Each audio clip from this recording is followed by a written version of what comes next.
We've been hearing about non-invasive glucose monitoring for years, but here's something you probably haven't heard yet.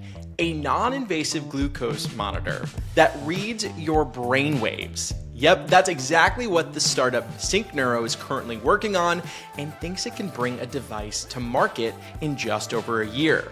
Welcome to the show. I'm Justin. I have type 1 diabetes, and on here I talk all things diabetes tech, news, and research with industry leaders, healthcare providers, and those using the tech themselves. SynchNeuro is developing a small wearable device that sits behind the ear that measures electrical activity in the brain using EEG to track and monitor glucose levels. The device could measure other biomarkers too, like heart rate, sleep, and stress, and it would have a tag-along smartphone app so users can track all of these metrics alongside glucose trends. Today I'm joined by Casey Halpern, founder and CEO of SynchNeuro and a practicing neurosurgeon who places deep brain stimulators for patients with Parkinson's. Casey and I discuss how the device works, the science behind EEG and the brain, the research supporting SynchNeuro's approach, and where the future of wearable tech could be going. Keep in mind that anything you hear on this show is not medical advice and is for educational purposes only. Always consult with a physician before making changes to your healthcare. Let's get into it. Casey, welcome to the show. Good to have you here. So great to be here. Thanks for having me. Tell us a little bit about your background and kind of what led you to SynchNeuro. Sure. Yeah. And again, thank you for the opportunity. I'm a neurosurgeon. I still have a small practice. I operate it today, hence my attire. I also run a research laboratory. I practice at the University of Pennsylvania here in Philadelphia, but my career started out in California. That's where I met Emily, who you met, our president. And I practiced at Stanford University, where I also ran a neuroscience research laboratory. I have had a sort of long-standing interest, scientific interest in the relationship between our brain and our body, specifically our body's metabolism, and how these interactions relate to how we, feelings of hunger, feelings of craving food, how this relates to obesity, eating disorders, and even diabetes. And through a opportunity that my field allows as a neurosurgeon, it's relatively straightforward to do human brain research. I used to run a rodent laboratory, but now all of my focus is in the human brain. As an epilepsy surgeon, where electrodes are placed in the brain for patient care purposes, we have opportunities to passively record from those electrodes under a consent and IRB approval. We did this at Stanford. And it was done in patients who just so happened to be wearing a glucose monitor, like a Dexcom or Abbott glucose monitor. And we were very interested in trying to understand, what happens when a patient feels hungry or is craving food. Is there a relationship to blood sugar? And, you kind of assume that maybe when the blood sugar goes down, the drive to eat goes up, and maybe specifically the drive to eat sugary foods goes up. And we actually found that relationship. It really has never been reported before, but that finding is, although sort of novel, is also kind of logical.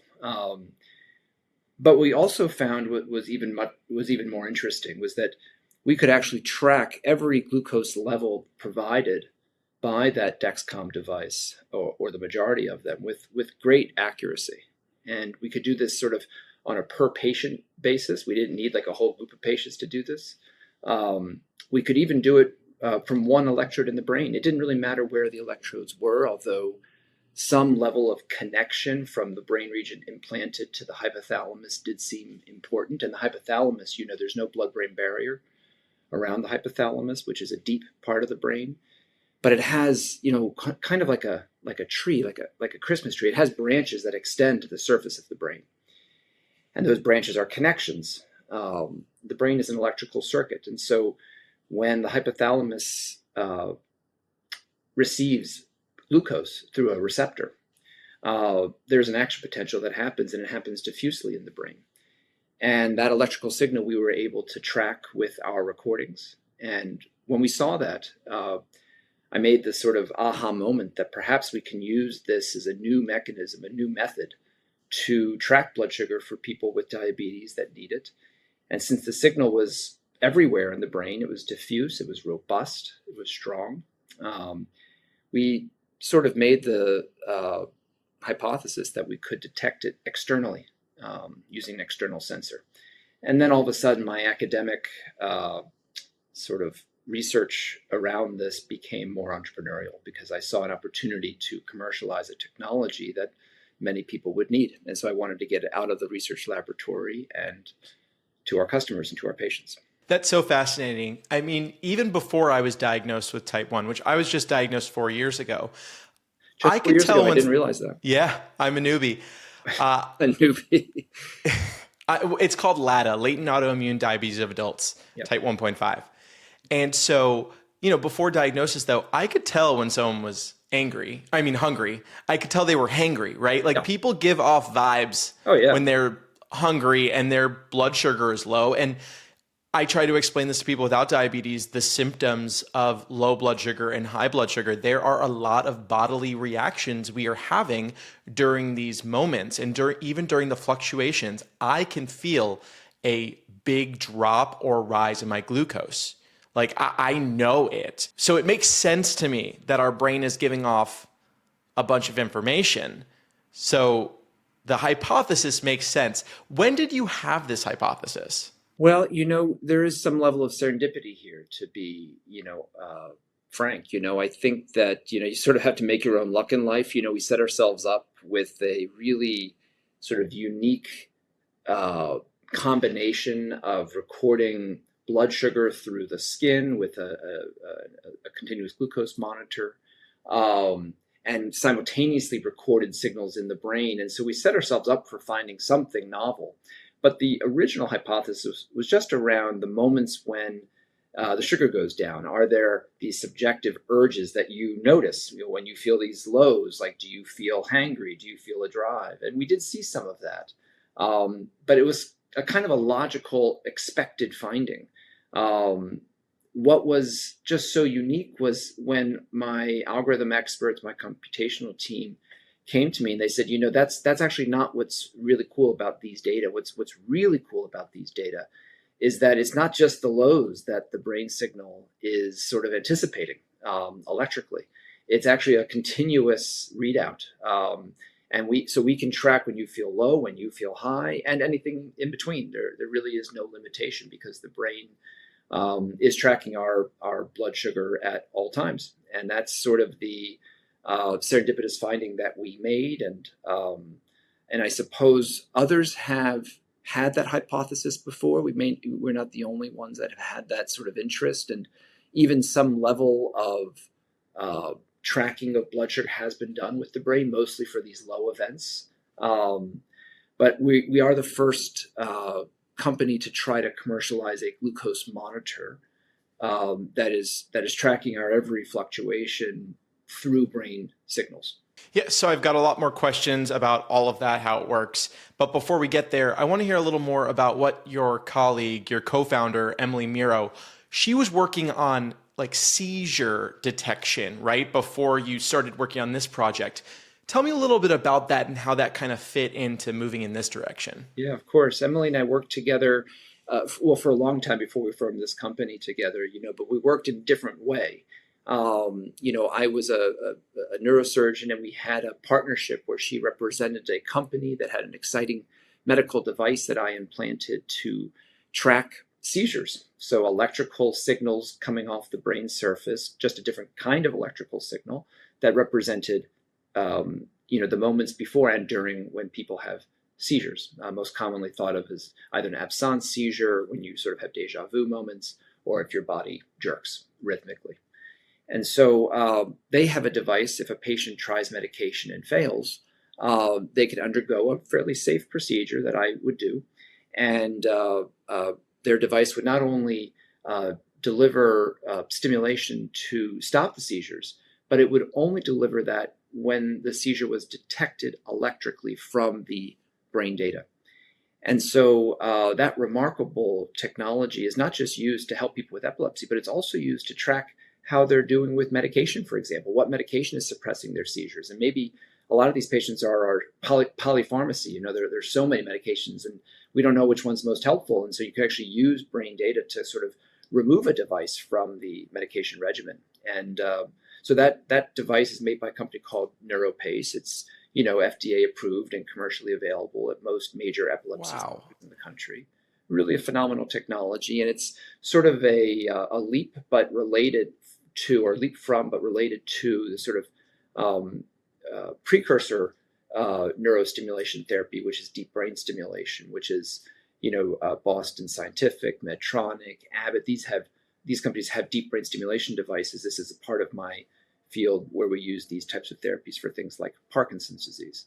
And we are now starting, thanks to Medtronic, to do brain sensing or brain recordings with these devices to also guide the therapy and understand what's happening in the Parkinson's brain. And so the idea of using brain data or EEG data, whether it's invasive or not, it's still EEG data, electrical data, is transdiagnostic. It's something that can help all of these indications. My lab has also explored the use of it to try to inform treatments and monitoring strategies for mental health disorders.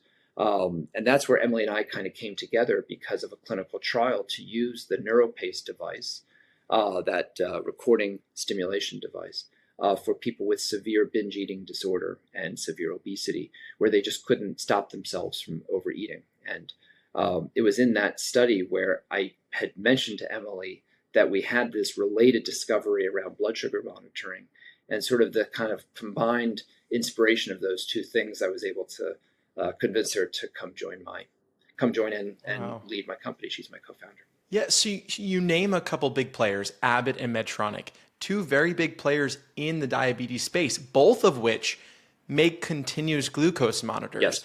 Why do you think those two companies haven't been leading this charge of using brain signals to monitor glucose?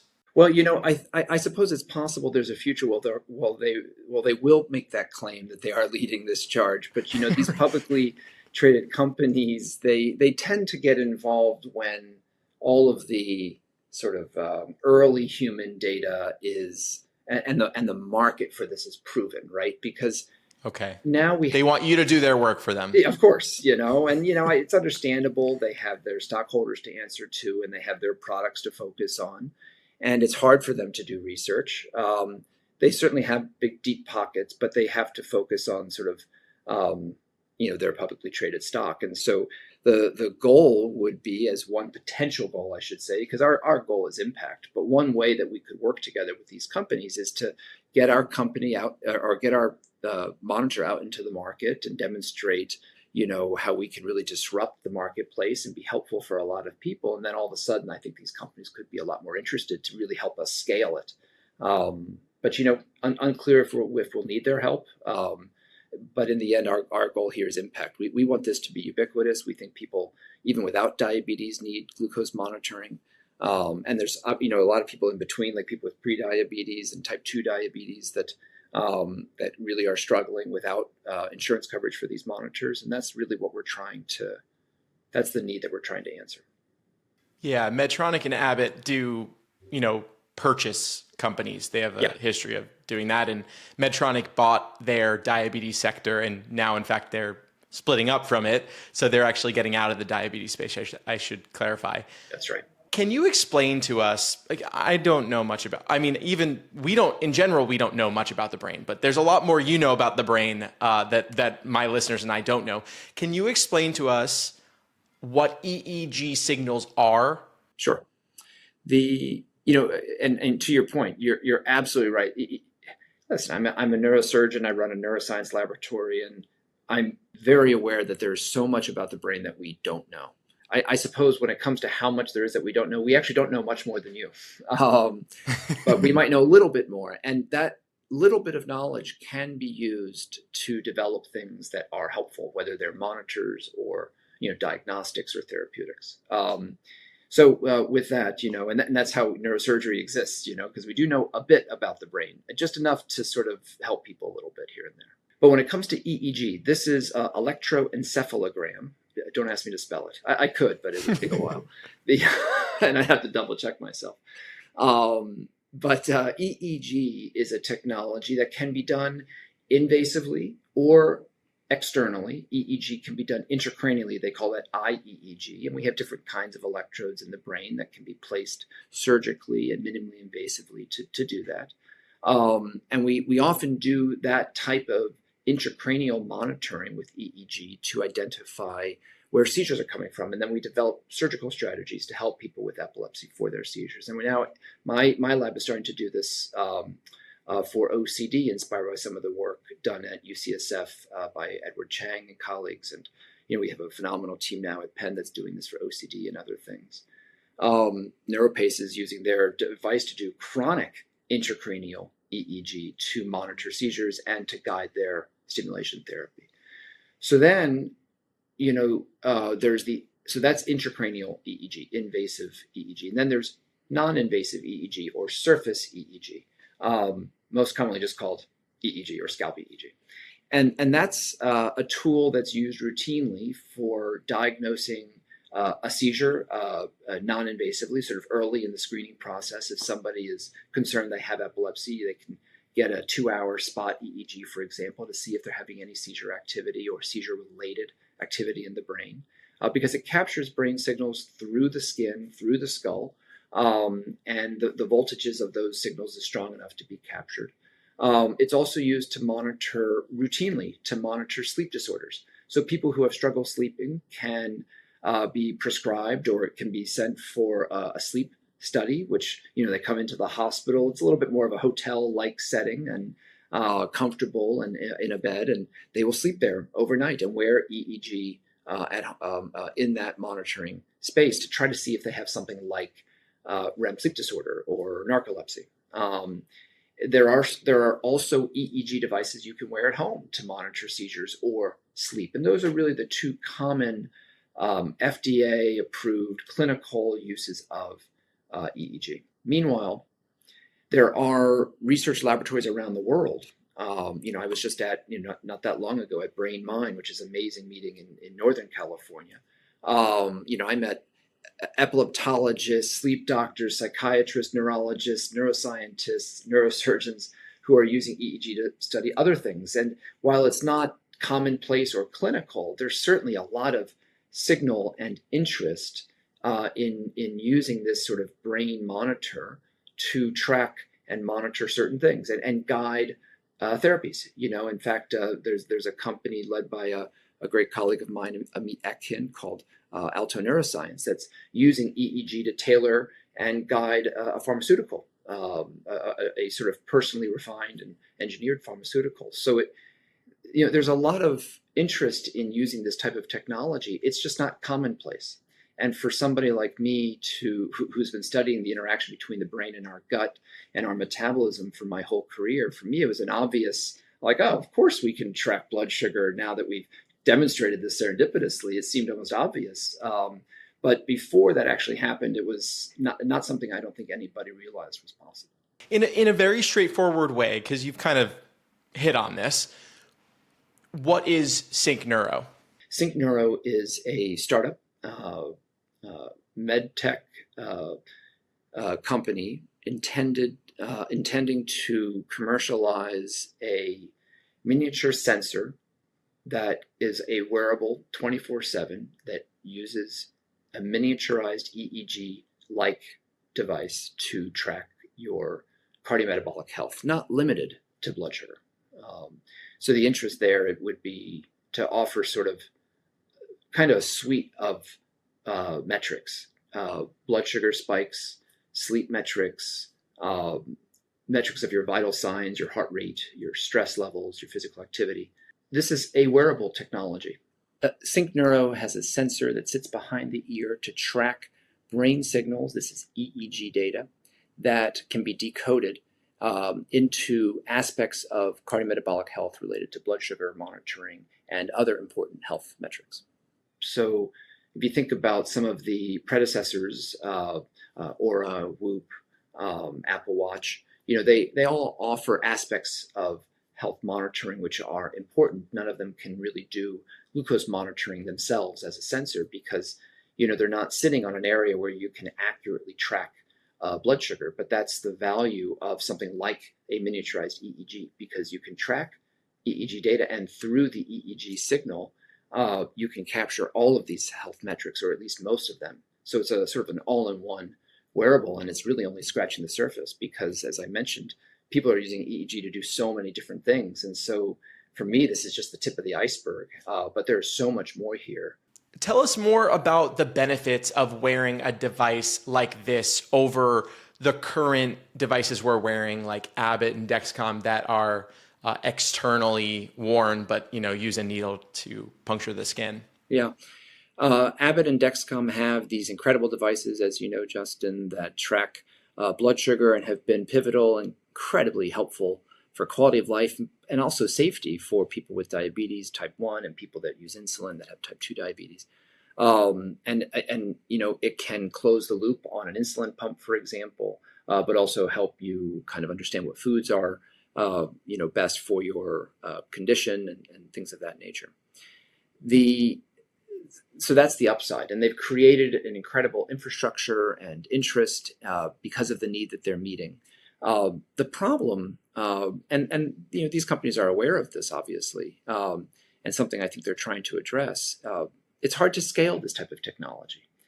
It's very expensive to make, and then very expensive to buy, and very expensive to buy in a continuous way. Because I would argue that a lot of these people that have diabetes, whether it's type 1 or a severe case of type 2 diabetes, they need a monitor every day for the rest of their life, unless something better comes along for their diabetes condition. So the idea that they would have to spend something like $100 a month, that might be possible for a few months, but that's not sustainable for a lifetime, especially across the country if we want this to be ubiquitous. And there's many millions of people that have this need, but they can't get insurance coverage to help them. Usually a person with type 1 diabetes certainly can get insurance coverage, and perhaps even type 2 diabetes user that are using insulin can get insurance coverage as well, though sometimes that can be a struggle.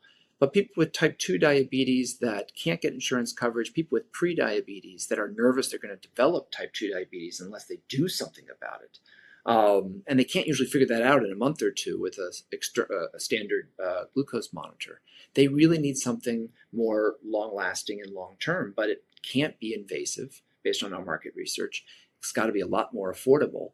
And ideally, it's doing a little bit more than just giving you your blood sugar readouts. Because somebody with type 1 diabetes, Justin, like yourself, like those glucose levels are everything. Like, what glucose level, sort of demands what dose of insulin, and how you're going to feel based off of that. But people with pre-diabetes, and even some with type 2 diabetes, these numbers are not quite as obvious and clear and as to what they mean and how important they are. And so through sort of a personalized health strategy, we can actually track these signals over time and give people a real sense of where they are regarding these actual levels, and give them personalized guidance based off their past behavior as to what makes that level come down or what prevents that level. Because this is brain data, the brain is a prediction machine, we can actually derive other important metabolic readouts that actually forecast for you for your day what your blood sugar is going to be like. And so, for example, in the morning, when a customer or a patient wakes up and gets a little notification on their app, we'll give them a forecast for the day, just like the weather forecast, which my kids are obsessed with for some reason on the iPhone. But you'll get a forecast for your health for the day, specifically focused right now on metabolic health. And, for example, how bad are your blood sugars going to be that day? What's your max sugar that day going to be? And if it's particularly high, we can give you personalized, data-driven guidance on how to kind of get ahead of that spike before it happens. When it comes to that data, are you giving them... Are users going to have numbers similar to the devices we wear today, or is it just going to be a graph with, not as much like detailed information? So, it's a great question, because we have active market research out there right now trying to understand what, our customers want and what they need. And it's not clear to us that an individual with prediabetes needs that actual level. And the reason why that's important is partly because we're trying to answer a need. We're trying to design a technology that can be helpful for people. So we want to know what they're looking for, what they need, what they understand, and what can we address with this technology. But we also have to be a little bit strategic, and we have to recognize that, we are providing critical health metrics to people. And, that then gets the attention, appropriately so, of the FDA. And the FDA is going to likely want to regulate a technology that's giving somebody their actual blood sugar level. And so, there may be ways that we can provide important and helpful readouts without the actual level. Certainly, we've demonstrated to ourselves, and we're very confident that this brain-based approach is capable of providing very accurate levels to people.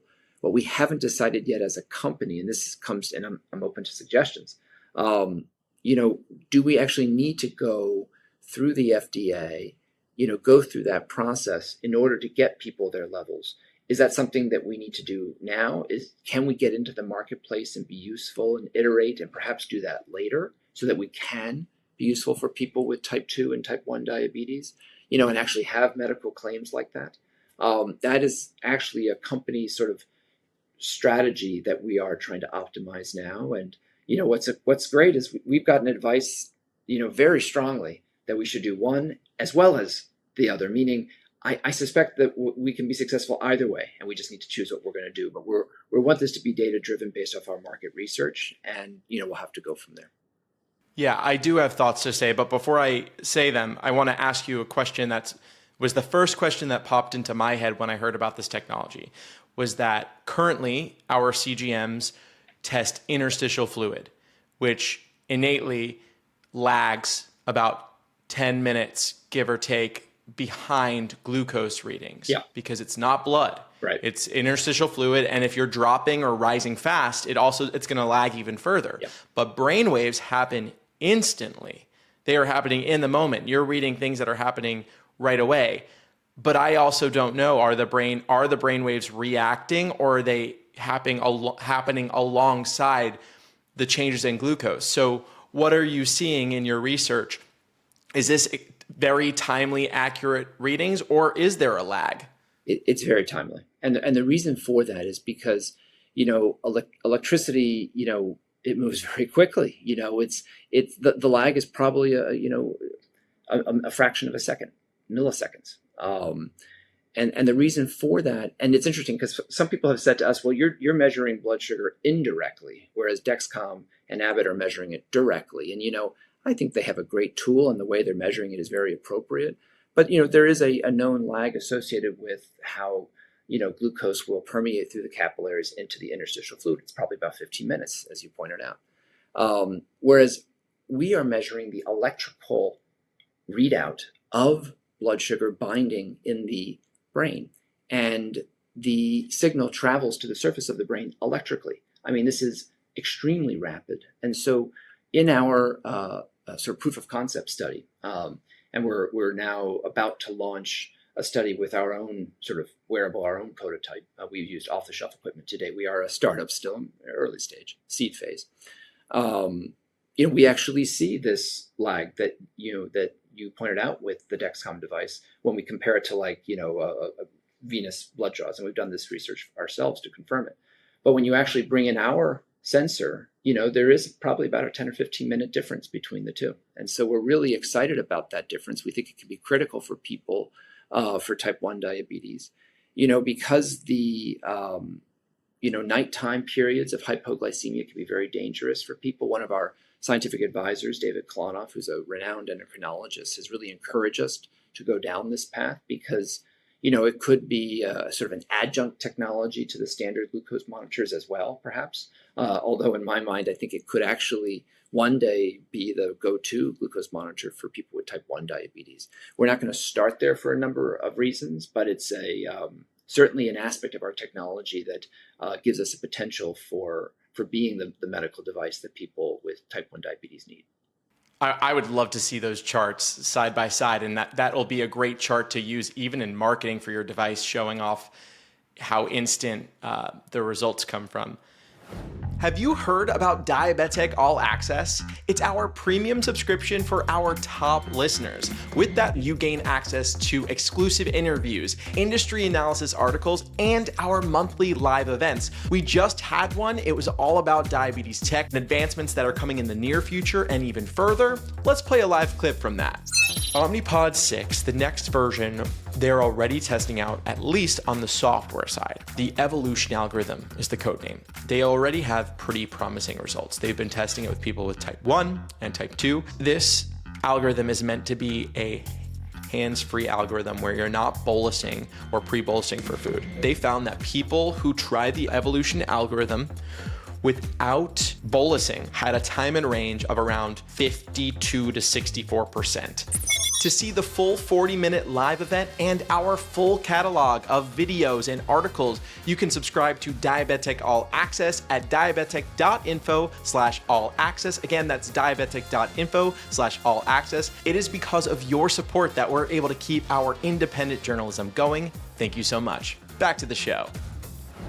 You do have me sitting here wanting to be one of the first people who can use this. And as someone with type 1, and as someone who uses insulin, because many people on type 2 and with other forms of diabetes are on insulin, I think that people's lives could be greatly enhanced with this. Yeah. I would love to see it come to the community of people using insulin. And in fact, there is a need for it because this 10-minute lag can be dangerous. Yes. You can go from 100 to 40 within 10 minutes. And in those 10 minutes, if you're being told instantly that that's happening, it's just an incredible piece of tech for us to have. So, I do hope that you focus on our community or the insulin community next. What was the decision making for not going with that community? Yeah, it was the original plan, just so you know. Okay. To titrate insulin based off the brain signal, sort of a closed loop, methodology or a closed loop paradigm. And that's actually something that was very familiar to me as a neurosurgeon. And for example, like the company that Emily Murrow used to be at, that is a closed loop brain stimulation device that detects the seizure and then delivers stimulation to make the seizure go away. And it's just this closed loop thing that's very much like an insulin pump tied to a continuous glucose monitor. And that's sort of the contraption and the technology we wanted to develop. Throughout the first year or so of our company's formation, or during that first year, where I was, fundraising and trying to learn about the space, because, as a neurosurgeon, I certainly see people with diabetes often because it's very common, but I don't necessarily clinically take care of diabetes on a routine basis. And so, I had to get myself in front of key opinion leaders and really learn about the space. And these leaders were not just endocrinologists. They were most of the endocrinologists we talked to, and some of them had diabetes themselves. One, Ray from Stanford, Ray Leal, who just was a wonderful colleague, was on the original paper that we published on this, thought this would be a phenomenal technology to develop for people with type 1. But the other advisors we had were business advisors. They were advisors with medical device expertise. They were advisors with FDA expertise and startup expertise. And the worry that we consistently got was that, to raise enough money to get through a clinical trial that the FDA would appropriately require, to allow a device to titrate insulin that's not a interstitial monitor, that bar to pass would be enormously expensive from a capital standpoint. And many people feared we would not be able to raise that kind of money. In addition to that, we would be getting into a space that's highly competitive. And we would have, multi-billion-dollar corporations to compete with. And most of the advisors were like, most startups fail, and when you have that type of obstacle, we're not trying to find a workaround, by the way. We just wanted to be a little bit more strategic. And so the recommendation was to focus more on lifestyle management. So the FDA bar was not as high, so we could move quickly. and focus on an unmet need, which was that people with type 2 diabetes and prediabetes do not get insurance coverage for a device that they really need. So, and some of them are scared and very motivated, but they can't afford $50 for a device that only lasts about 2 weeks. And since they don't, so that was the reason we moved into it. And of course, our accuracy wasn't better for one of these conditions. This is, we are just tapping into a biological function of the human brain that's always been there. We just have never really leveraged it before, and now we're finally able to do that. I always talk with investors about, this is just the tip of the iceberg, and we're going to get this right, and then we're going to be off to something like type 1 diabetes. And, the bar there will be to, get through an FDA guided trial where we would have to safely be able to not just accurately tell you what your blood sugar is, but to also, titrate insulin. And the safety there is a little bit different than lifestyle management as well. And so for a very fragile early stage startup, we kind of made that business decision, but it's not where my gut was. And so know that I intend to get there. Sorry, this is a long-winded answer, but there is one other variable that we had not we have not controlled for yet, and that is sort of externally delivered insulin. Because right now, the brain signal seems to track blood sugar regardless of the insulin that your body uses to control your blood sugar. But what we don't know is, well, how would it monitor these signals, and how accurate would it be if somebody is externally delivering insulin because they have type 1 diabetes? And my intuition on that is that it would actually be very accurate, because the brain learns over time what this external insulin is doing. And so it can anticipate, and it can then adjust for any externally delivered insulin, because it learns and it gets used to it. That's its job. And it does. Yeah, I mean, isn't that what a current CGM would do anyway? I mean, yes, but a current CGM is monitoring the blood sugar that sort of the level of the sugar that responds to that insulin administration. And we haven't proven yet that the brain signal will correctly adjust for what the insulin that's delivered from pharmaceutical insulin is, what that impact is on the blood sugar. The logic for me is this is going to be a home run for us, but it was a variable we hadn't sort of controlled for yet. And so that was another part of the decision. And because it's a longer road, we sort of wanted the company to be in a place to sort of weather the storm, so to speak, because it could be a long road to get that approval. But we're very confident we can get there. yeah, and I hope you get there one day. And if you need more fundraising to focus on that, maybe people listening to this will reach out to you with lots of money to make this happen for people on insulin too. So I hope someone listening out there has lots of money and can help us with that. Well, we certainly need the help, so thank you, Justin. Is it possible that the brain could give off like a false signal and throw things off? Are there any moments when you do see that? Like if someone gets super freaked out by something, does that change their glucose reading? It is certainly possible. And we are cognizant that, this is early days, and we're still learning what these signals are representing. Do they only represent your blood sugar level? Do they represent anything else related to blood sugar? Is there a ketone component here that we need to be mindful of? Are they looking at, are these signals reflecting more of sort of not just the fast spikes of blood sugar, but if you look at a CGM trace over time, there's also these slower spikes and valleys that happen, and why are they happening? And they do impact sort of the cumulative amount of blood sugar spike or valleys that we have, and probably impact our health in ways that we don't know. And so we're still trying to deconstruct that. And we believe, because we have a sort of a novel tool at our disposal here, we can actually shed light on sort of glucose metabolism in diabetes in ways never before possible. That's what's also really exciting about this, because our approach is novel. We can learn things that we would have never been able to learn before. And so that's something that we are very intent on trying to sort of educate the world on, based on the result of some of the sort of algorithm work we have planned in the very near future. Yeah, it has a novel machine learning algorithm. So it's tracking glucose, glucose sensitivity, sleep quality, heart rate.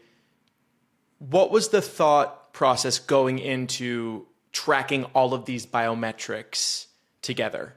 That it's not just about the sugar level, and that there are other aspects of our sort of cardiometabolic axis that we can tap into as sort of a lever to be healthier. And so, for example, I have prediabetes.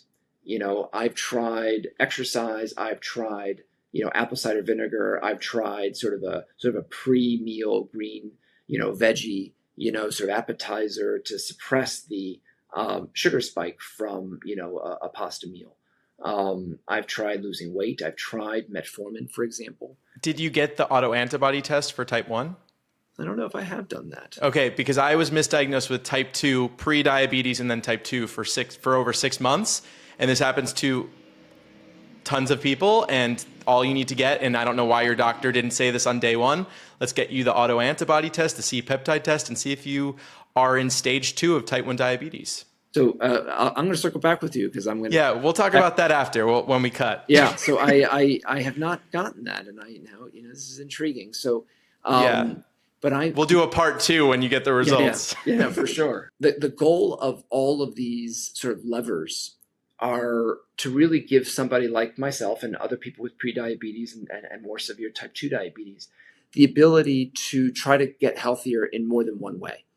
And so for somebody like myself, I suspect my problem is my sleep quality. I do generally wake up well rested, but I often don't, and I use I overdose on coffee like most Americans to try to compensate for that. And so I suspect that if I understood what I did during the day to impact my sleep at night better, I would be healthier. My A1C would come down.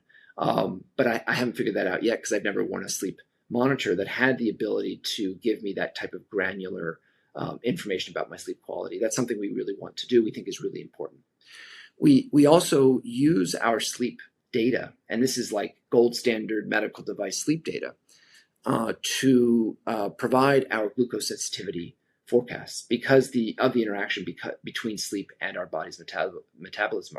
A bad night's sleep, undoubtedly your sugars are going to be higher the next day on average. And so we're trying to give people a sense after a bad night's sleep what they can do ahead of time for that day, early in the day, to try to get ahead of that problem.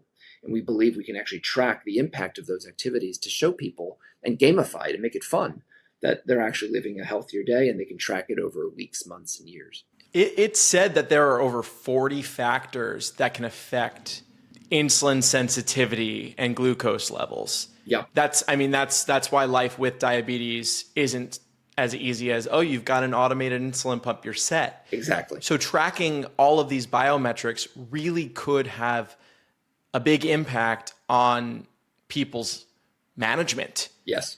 With or without insulin. Yep. How do you, though, and I realize your device isn't for people on insulin, but how do you think technology like this, with all of these, all of this tracking alongside glucose, how do you think it could revolutionize treatment for people who use insulin? There's some obvious ways, and then there's probably ones that I'd have to think more about. But and just to be clear, so the kinds of technologies that we will offer out of the gate, and this is probably going to get, we're probably going to launch in about a year.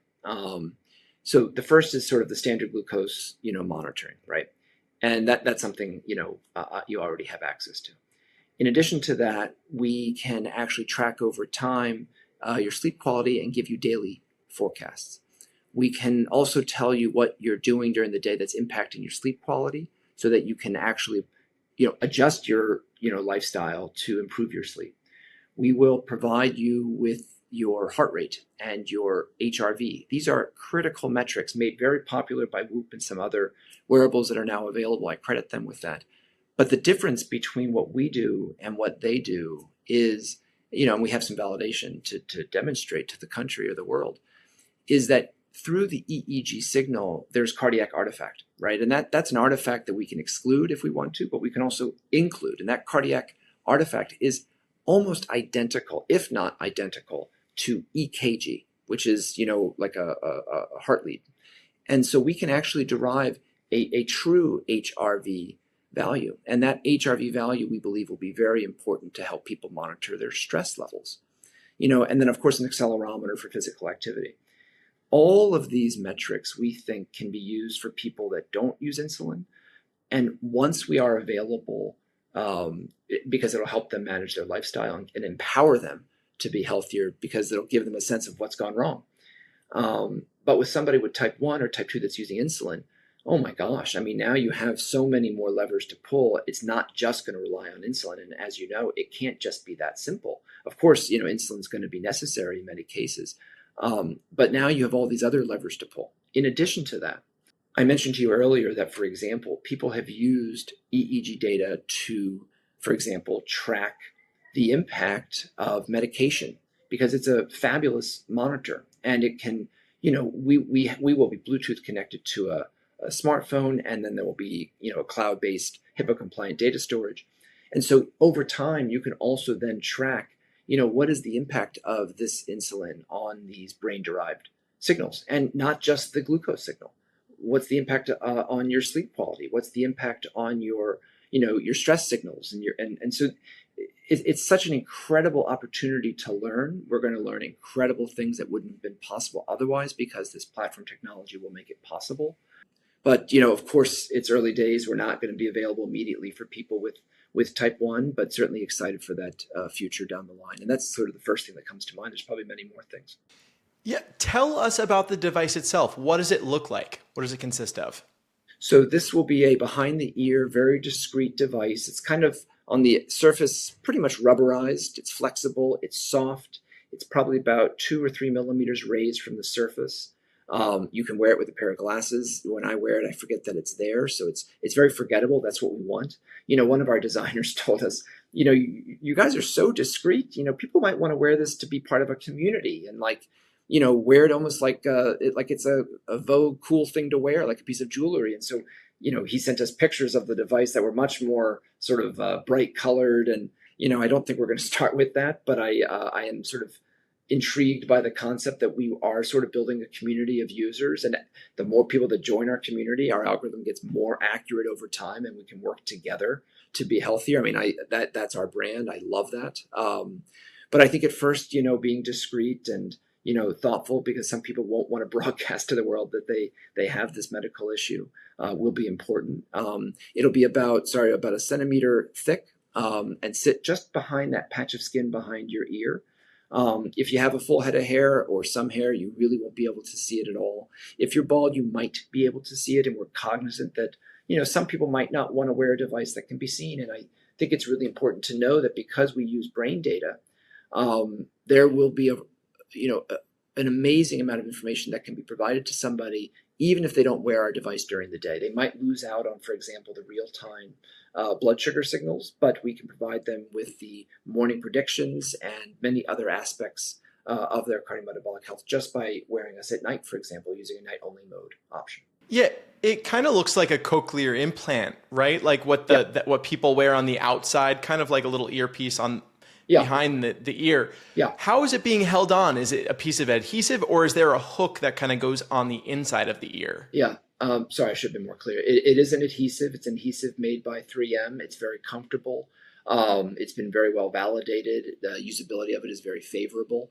There are some adhesives that we have tested that are really strong and they can be irritating. And we've seen that also using, some of the other sort of monitors. So we've been very, sort of selective on which adhesive we want to use, because we want people to be comfortable and basically forget that it's there. And we certainly don't want to cause any skin irritations. We will be launching our sort of platform optimization study in the coming weeks, maybe a month or two from now, and we intend to get a lot more usability data from these users, not just on the adhesive, of course, but also on the wearability of the sensor.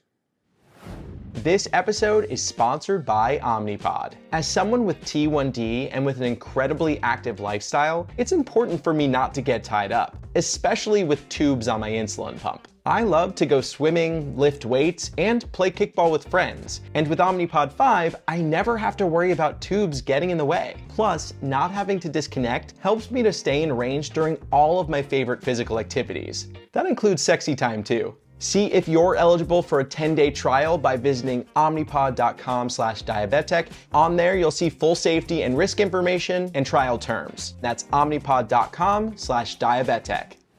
Tell us a little bit about its companion app and how people are going to interact with this device and the app day to day. Yeah, so we want this to be familiar. So it'll be similar in some ways to, for example, how they interact with a Dexcom device, and we are, cognizant that this can be very helpful to people to track their blood sugar using an app, and they can see after a meal or even during a meal that their sugar is going up. And, we want to be able to offer that sort of as a default technology, but we also think that it can be iterated on and made more personalized and really just be easier to use and more informative. So our intent is to not just show people their sugar spikes and obviously all the other information I shared with you, but when they get that spike, which, I suppose you could say is something they're going to want to act on, maybe it's a problem, we're also going to give them the solution. In a sense, we want to give them the solution before they even know there's a problem. That's something that's very unique to sort of our strategy, our brand, something that we think is going to be really important.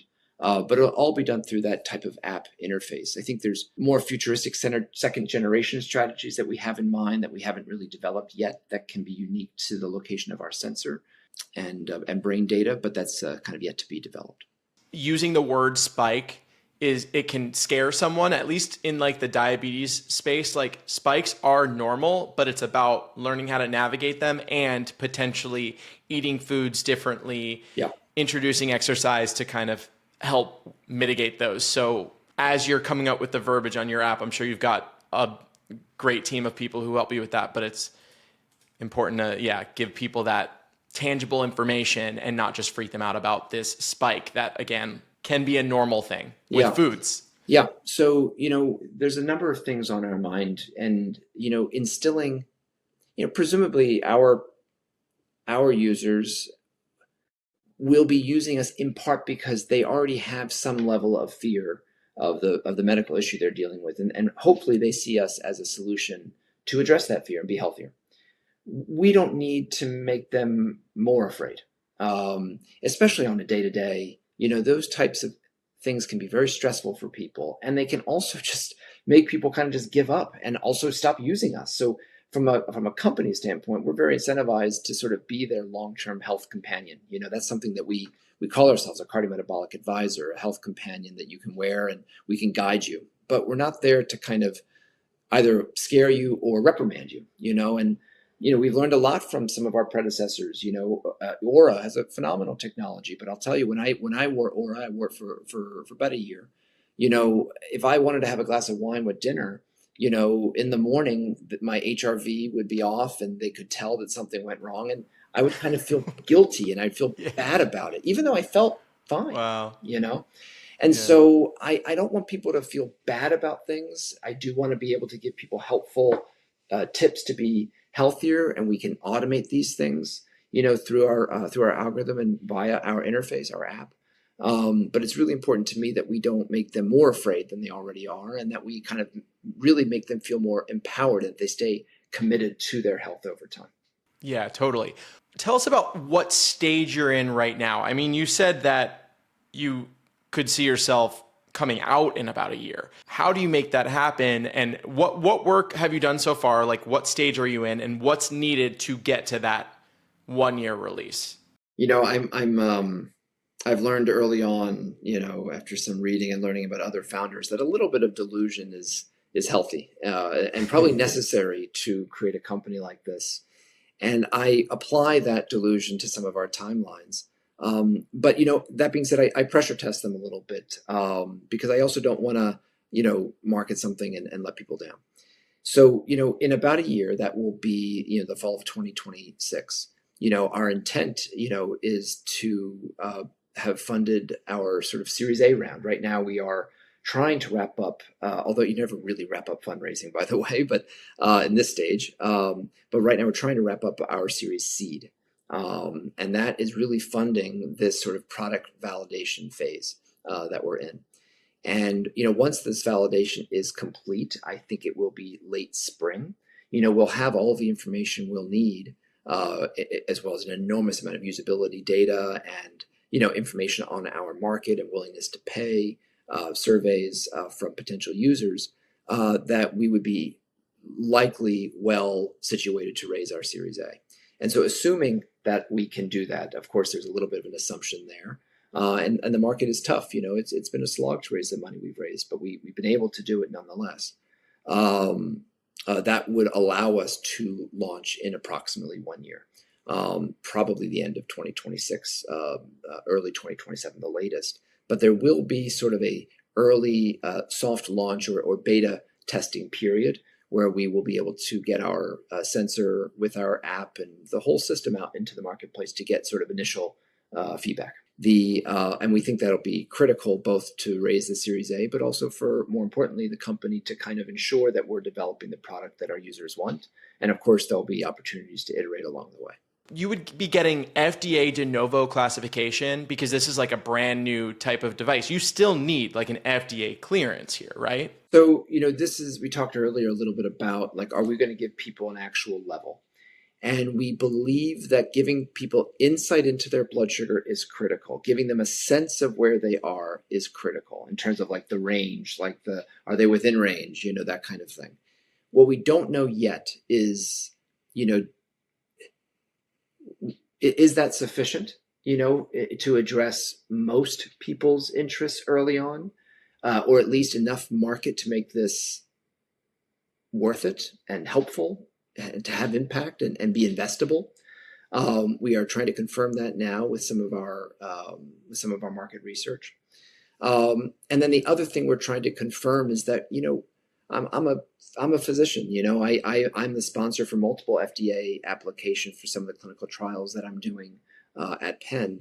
I'm very cognizant and understand the important role that the FDA plays. And so we're also trying to go by the book and make sure we're not missing anything and that we're prioritizing safety. And that's going to be really important for us. We're a company started by a physician, led by a physician.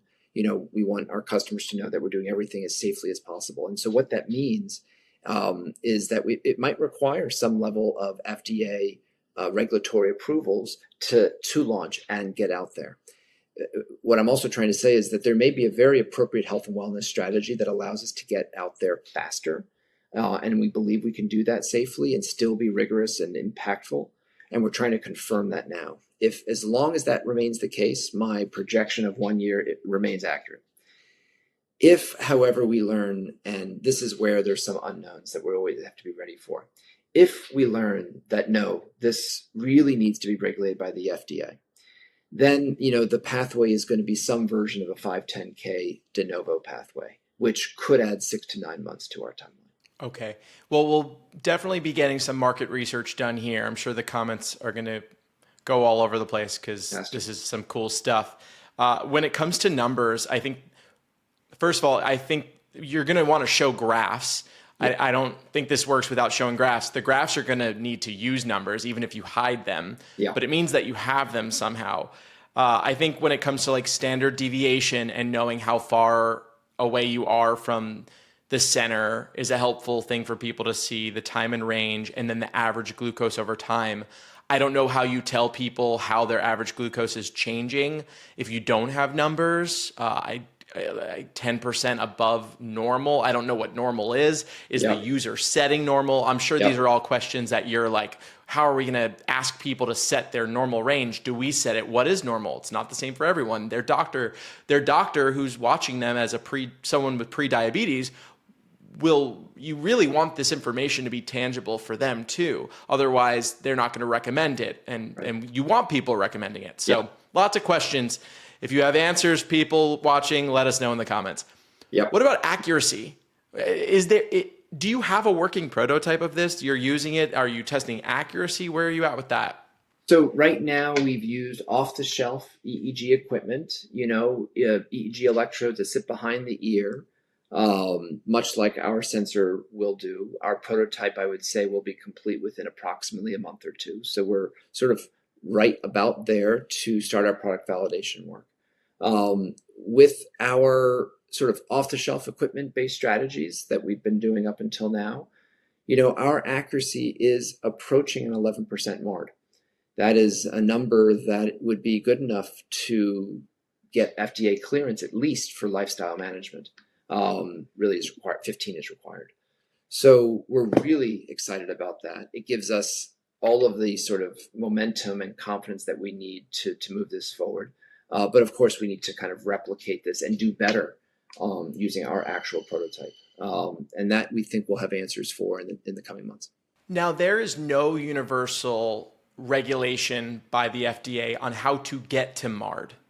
What are your thoughts on that? So currently, Dexcom gets their MARD because Dexcom conducted their own study. Abbott got to their MARD because they conducted their own study. The FDA does not say MARD, we get to MARD based off of these parameters. There's obviously something biased there, right? Because everyone gets their own MARD, but there is no consistency in everyone's MARD. Do you have thoughts on just that situation that we're in, I certainly think it should be standardized across the board. If people are reporting their MARD to the FDA, it should be calculated the same way. I suppose what I'm sort of hearing is that the FDA finds that any mechanism to get there is satisfactory as long as the patients are safe. And in the end, when the device is in the marketplace, assuming it's safe, which, I think that's a reasonable assumption, the users will decide how accurate and helpful these things are. And so if the company is overly biased or not being as rigorous as the company could be, eventually they'll fail in the marketplace. I mean, they're playing a short-term game, but they'll lose in the long-term kind of thing. That makes me a little concerned. I don't like that. I suppose I wonder why the FDA does that. I'm learning here, so thank you for sharing this with me. I suspect maybe it's very hard to ensure a standardized approach to this, although it doesn't sound like it would be hard. We will be working with the FDA when we decide to pursue this type of clearance for over-the-counter use, and we'll have a pre-submission meeting with them to understand their processes. And I think at that point, I'll probably know a little bit better exactly how we will have to do this. And of course, I'm going to ask, well, how did others do it? More to come on that. But yeah, of course, this should be standardized. Yeah, and there's some great work being done by some organizations and some people that I can send your way on. Yeah. They're testing everyone's MARD to see what the accuracy of their MARD is. Yeah. And how it relates to time and range, and when wearing a CGM, if its numbers are all this and it's showing this time and range, is it actually that time and range? So it's some pretty cool work, and it's something that I want to report on more over here. This conversation is painting a really interesting future that I've thought about for a while, right? Like kind of getting to singularity where humans we're already beginning to wear rings and watches and necklaces, but this is using brain signals. And we're entering this future of becoming one with technology. This is almost there, it's working its way there. And, you have Neuralink going on, which is under Elon Musk, and they've been doing some great work. I read about Neuralink 8 years ago, and it blew my mind because basically what I read, and I read a huge essay about it, but one of it was basically saying how the future of communication could just be using this technology where we would rather than using our vocal cords, that's going to be so last year, we're just going to think and send messages to each other. And this is something we've never experienced. This is one step in that direction. But I'm just kind of curious, as someone who works in this space, someone who works very closely to the brain, what do you think the future looks like for humans and technology when it comes to the brain? I think it's exciting and scary. I have to say, I don't know Mr. Musk personally at all. He's obviously very brilliant. He's a futurist, and I think that like people who are futurists, we all need to listen to. And, hopefully he's not leading us astray, because, part of being a futurist is sometimes you're wrong. But, people like Mr. Musk, I think, would say, well, if you're going to fail, fail fast. So things like Neuralink and the vision that everybody is going to want this, I think is possible. I would say that would require everyone or whoever's getting it to be willing to have brain surgery. And yeah, it's done robotically. Safety is probably really good, but by the way, there's still a drill, and there's still something getting placed into your brain tissue with the Neuralink interface. The issue I have with that is only, in my experience, when I see a patient with Parkinson's disease, for example, suffering with uncontrollable tremor. And I'm sure at some point you've seen tremor, but like just to demonstrate to you, like in my clinic, a person with tremor looks like this. And they live that day like that all day long. It's just like horrible to watch. And I can't imagine living that way. But a lot of people that look like this all day long will not get a Neuralink-like surgery, even though they know they don't have to live that way anymore. Why? They're too scared. And we have robots, it's enormously safe. The safety profile is similar to a colonoscopy or a pacemaker for the heart. It does require a brain procedure. People generally refuse it because they just can't accept a surgeon drilling into their skull, whether there's a robot present or not. And I certainly have used robots to do this. So that's why I'm a little confused why somebody would allow a Neuralink to be implanted for this kind of theoretical benefit that also seems very sort of hard to understand, Now, I suppose if the world is a different place, and that's possible, and this becomes critically necessary for human species survival, well, that seems more important than just controlling tremor and quality of life. And so, but I think that would have to happen in order for people to largely succumb and be willing. I think on the medical side, and that's how they're starting, at least with Neuralink. They already have someone who can't move using their brain to play video games, which is awesome. If people who have really tough impairments are able to do things and enjoy life the ways we are, awesome. Obviously, I think that's a great way. Will everyone, including your mom, want to get this implanted? Probably not. And probably would have to be it would be in a very long time from now when it becomes so simple to do the procedure. Completely agree. And you're absolutely right. They are starting medical, as they should. And I think it has the potential to be very helpful and sort of unlock quality in life that, people that are suffering with things like quadriplegia can't experience. And so I do think it's wonderful. The idea though that, the interest long-term is making this kind of like a consumer product that people can just elect to have at any time. And that's where I'm just like, gosh, that's a different world that we don't currently live in.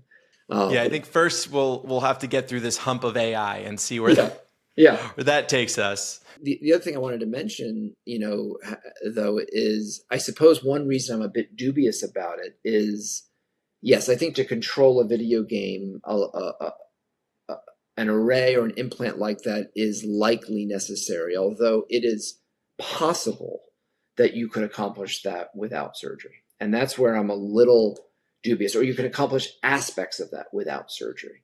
And I think you can accomplish things like automatic communication without a surgical implant. And I've talked to investors that actually, invested in Neuralink. And I've said, why is it that you find that BCI, brain-computer interface, has to be invasive? Have you ever thought about an external, non-invasive BCI, which is what we're like your device? Exactly. Of course, I'm bringing this back to me, but my point is that I think that we have, we haven't given external EEG a chance to try to accomplish some of these incredible sort of automated AI-based communication type mechanisms that some people think you need something invasive for. And so that's where, I'm a little dubious about the need for it, in part because I think non-invasive solutions may make that stuff possible. Thank you for answering those futurist questions. I'm scared, but also excited. And hearing about your piece of technology shows the good side of how we can use the brain to enhance people's lives. Casey, thank you so much for coming on the show. This was such a cool, fun conversation, and I think my audience is really going to love it too. I'm thrilled to be here, Justin. Hope to have an opportunity to come back and update with you. Wow, my mind was just blown, and hopefully not blown too much, because I still want to be able to track glucose levels with it. Let me know what you think of this episode and this approach down in the comments on YouTube. Again, this podcast is on YouTube in video form, where you can also comment, and on all podcast platforms in case you want to listen to it on the way to work. New episodes come out every Monday. We've got new videos on YouTube as well. We got the Libre 3 Plus review went up. We've got next generation of CGMs coming out on Friday this week. So make sure you go subscribe to my YouTube channel. And again, on socials, I'm putting out videos all the time at diabe_tech, DIABE_tech. I'm Justin, and I'll tech you later.